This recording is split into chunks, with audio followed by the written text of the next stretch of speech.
Hello internet and welcome back to the most inquisitive channel on YouTube, Life's Biggest Questions, the place where we incorrectly label an object class, clock out for the weekend and wake up on Monday morning to a strange new world. Today, as always, I'll be your host Jack Finch as we slowly peel back another layer of the mysterious SCP Foundation, try and make out that we're not somehow affiliated and sow the seeds of discord and distraction as we ask the euphorically induced question, what if SCP-999 was real? Roll the clip, if they can handle it.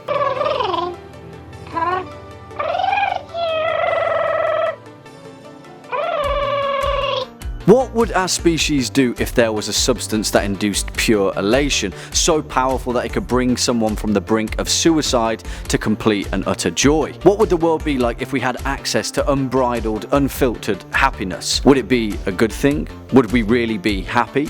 Well, let me introduce you to SCP-999. Before we jump into that one though guys, let's clear up some house rules. First things first, if you're a fan of this video, the SCP Foundation, or just LBQ in general, then go ahead and give it a thumbs up and share it on with your nearest and dearest amorphous orange friend. And while you're down there, hit that subscribe button so you can stay up to date with our latest and greatest uploads. Let's begin. SCP-999 is one of the few skips rendered as a safe object class. In short, it appears to be a large, amorphous, gelatinous mass of translucent orange slime with, strangely enough, the consistency of peanut butter. Sounds great, right? I love peanut butter. Well, if you think that's good, then things are about to get better. 999's composition is oil-based but consists of a substance completely unknown to modern science. As well, other than a thin, transparent membrane surrounding the orange jelly boy, the subject, despite close inspection, appears to have no other organs to speak of. If Flubber was orange and had any other redeeming qualities, this guy would be it. The subject's temperament is often best described as playful and dog-like and reacts to any sentient interaction with complete and utter overwhelming elation. On approach, it will gloop over to the nearest person and begin to frantically hug them with a pair of pseudopods, all the while emitting incredibly cute, high-pitched cooing noises and gleefully nuzzling at their face. If that's not joy-inducing enough, SCP-999 is reported to emit a specific, pleasing odor that differs depending on whoever it interacts with. Recorded scents have included chocolate, fresh laundry, bacon, roses, and Play-Doh, and has also been noted to expel odors that evoke a childlike nostalgia with the recipient. This is where the mechanics of SCP-999 become a little too good to be true. What would we do to deserve such a weird ball of complete and utter joy? Simply touching 999's surface causes an immediate euphoria, intensifying the longer one is exposed to its presence and having a prolonged effect long after separation from the creature. While the creature will seemingly interact with anyone, it appears to have a special interest in those that are unhappy or hurt in any way. There are several instances where people suffering from crippling depression have returned with a completely positive outlook on life after interacting with SCP-999, so much so that the Foundation have even considered the possibility of marketing the creature's slime as an antidepressant. And then we get to the crux of our question, the implications of how humanity would respond to such an overwhelmingly positive bundle of joy and mankind's propensity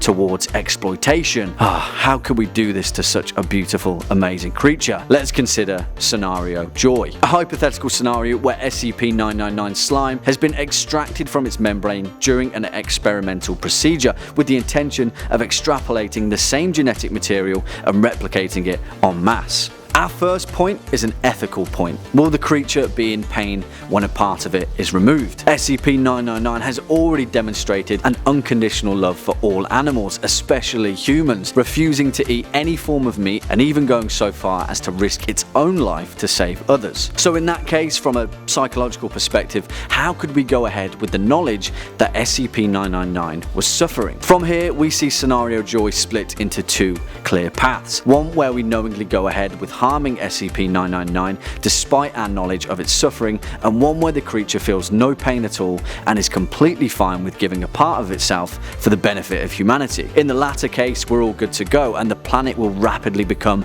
a much more peaceful utopian place thanks to the joy and bottled elation gifted to us from the benevolent SCP-999. We'd be under the influence of a golden age of humanity. We'd finally put aside our differences, disarm the planet's nuclear arsenal, and work together for the benefit of the species. Or would we? Put a pin in that one because that's a pretty gigantic subject. The former though, where we know that SCP-999 is in pain but we go ahead anyway, is a much more stark reality and a lot closer to the bone than we would actually realise. What if SCP-999 was essentially a finite resource, and the more we took from it, the less joy it would be able to expend? As demand increased for joy, the more genetic material we'd have to take from the creature, eventually depleting it to a smaller, less euphoric version of itself. Or say that the more we exploited 999, the more its initial design would change. Imagine a lifeless, amorphous beige glob of goo, laboriously rolling around the floor, a shell of its former self. Would we even be okay with that? And what if the creature's intention turned? If it has the capacity to emanate pure joy, perhaps it also has the capacity to emanate pure